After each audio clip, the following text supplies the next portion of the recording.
pull this trip off unless some sort of miracle happened, because I didn't have as many shows as I needed to get us there and to get us back that would really make the trip pay off. I mean, we might just make it, but financially it was not going to be like we're going to come home with gravy and, pay off the Porsches. Whatever. So somehow we ended up getting to go. And we arrived there, and it was our privilege of, in essence, doing the whole diocesan youth rally from start to finish in regards to seminars and keynotes and also concerts. And we got there, and we were just going to kind of go over the plans with the director of youth. And as we sat in this incredibly beautiful hotel and we were chatting away, she started talking about us playing music for the Mass. Now, honest to truly, this was starting to become very frightening for me and Brad as we sat there listening to her, because we didn't know how to play any music for the Mass. In fact, she started mentioning songs, and we thought to ourselves, well, maybe I know that song, but I have never heard of a song like that you're discussing. And inevitably, there came a point in the conversation where she stopped and she kind of looked at us and she said, I'm going to ask you a question right now that's probably a little late in the game, but you're not Catholic, are you? And and we looked back at her, and she looked at us, and I was like, seriously, we've done a lot of diocesan youth rallies, and no, we're not Catholic, but we're very experienced in doing these kind of things. We just don't know how to play the Mass music. She said, well, all right. She had somebody there that she was going to plug in, and it was going to be okay. She didn't throw us out on our bootstraps. So we went ahead and did the next day, and it went pretty well. It was a lot longer than we thought it was going to be, but in essence, I think in the end, it was a cool time, and we did it. We did it with success, as much as we could have, to say the least. We ended up then traveling around to a few of the other places in the area. We played in Zuni and Crown Point, and at these churches and at these schools, we did our little show. And it was incredible how it was received, because it was embraced. There wasn't anybody who was negative towards us. We didn't receive anything except for genuine hospitality. In fact, when we were in Zuni, there was a man there who was somewhat noted as being the Da Vinci of the Native American community there. He was doing these incredible paintings on the ceiling of an old mission church, and we marveled at his artistic abilities and saw these works of art, and were very impressed. And then we did this show at that school. This man who was the painter there came up to us after the show that we did, and he said, all of my work that I've been painting and doing pales in comparison to what you're doing for these young people. And I was so blown away, because honest to truly, it's kind of like Leonardo da Vinci coming and telling you, your songs here that you're singing for kids means so much more in the long run than what I'm doing. It was a mind-blowing compliment, and we're grateful for God allowing us to be an encouragement not only to him but those people in New Mexico. But something happened there that was beyond just doing our shows and interacting with people, and more than just seeing the sights and experiencing the lay of the land, so to speak.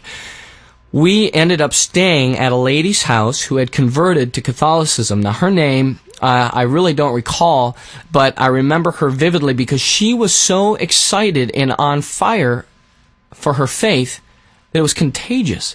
And I was captivated with her chatting. I couldn't stop listening to her tell her tale. She came from a Church of God background, and she conveyed the joy and the excitement of Christ in a way that was right up my alley. And we began to talk. And we talked about issues of why she entered the church and what happened in her life to make her do such a thing, and what about these issues here and those issues there. And she shared, and in the end I realized, man, oh man, we are really dealing with a hugely semantical issue, and nobody really is interested on my side of the fence to understand the language of Catholicism. Now, that's a general statement, and obviously there are people who are definitely interested in semantically kind of building bridges. But for me, the group of people that I was with, to say, hey, I'm thinking about conversing and understanding Catholicism, I'm thinking about delving into their literature, it's not going to be a regular occurrence for the circle of friends that I had. But I realized after this lengthy conversation with her that there was a lot of things that really could be dealt with as if really that language barrier was addressed. And so I determined, at least, if anything, to start reading more from the horse's mouth, so to speak. And she gave me a book by Carl Keating called Catholicism and Fundamentalism. And I decided, I'm going to read this. And actually, it was very applicable for me because my background was very much the people that he addressed in the book. What I'm saying is that he dealt with some of the people like Chick Tracts or some of the Keith Green literature or Jimmy Swaggart. And all those people I had strong affiliation and familiarization with because it was really the world in which I was and had grown up in spiritually. These people were excited about their faith, on fire, very energetic and outspoken, and so and in fact, I had even been accepted to the Jimmy Swaggart college, and chose actually not to go there in the end. But it was amazing as I read that book by Carl Keating how many things came to light for me.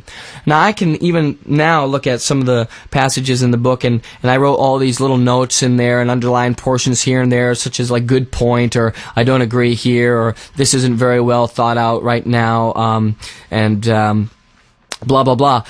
That book was so incredible to me because as I finished it, I didn't say, oh, well, Catholicism's right, and that's the route for me to go. But I felt like at the end of that book, there were far more questions than I had originally thought. And there were far more things than just a semantical difference that would need to be addressed. In fact, there were some major issues that were at odds with each other that I had to choose. Now, the fact that I was even questioning these issues again was pretty monumental. I mean, these books were raising huge questions for me. And so I decided, you know what? I'm going to read more. I'm going to study more because this is not it, obviously. There's got to be more books out there.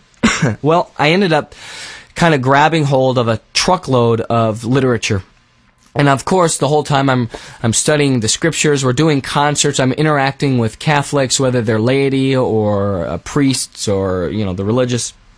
And I'm doing the best that I can to really grasp what people are saying about Mary. What were they actually saying, Catholics, about confession? I mean, what is the real live teaching about confession?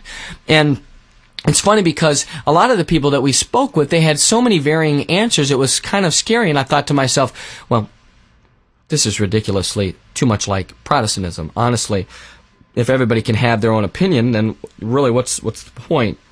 But I actually found out more and more that there were definitive answers, and that was kind of what I was looking for. Well, to make a long story longer, I finished that book and I started reading other books, and just kind of giving you a little bit of a rundown of some of the works that I read. I'll probably list some of the books that were the most incredible for me, but in essence, almost everything by Henry Nouwen would count. And then I actually even read The Troubadour for the Lord, which was John Michael Talbot's conversion story.